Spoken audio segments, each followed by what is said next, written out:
see happening now? What are the possibilities?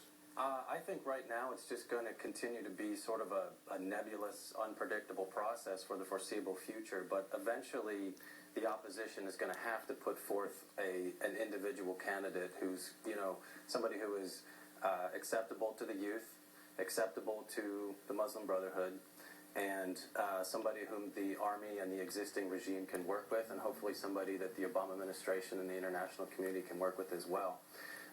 The individual that is most familiar to us is Mohammed al-Baridi, the former director of the International Atomic Energy Agency.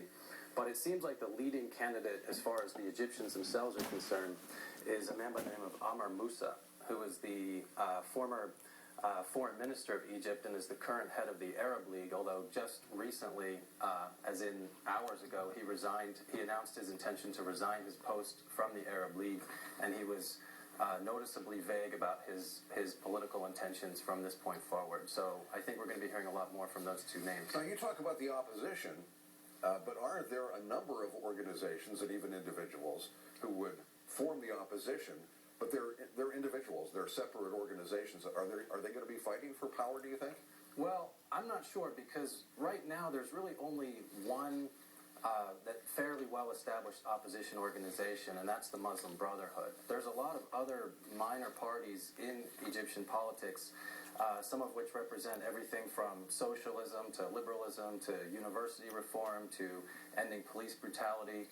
But what's really remarkable about what's been happening over the past couple of weeks is how unstructured and spontaneous this movement has really been. So, at some point, like I said, some sort of coherent political force needs to emerge in order for this situation to continue to, bear fruit as far as in a way that's in the interests of the Egyptians as well as in the interests of the United States and others.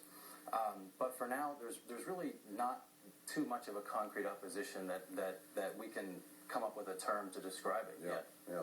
Allah, you have family and relatives in Egypt, and you've been in touch with them. Have you been in touch with some of them today?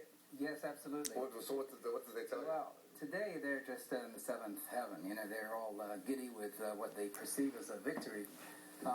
And I know you went ahead and started to think what comes in the future, but let's for a moment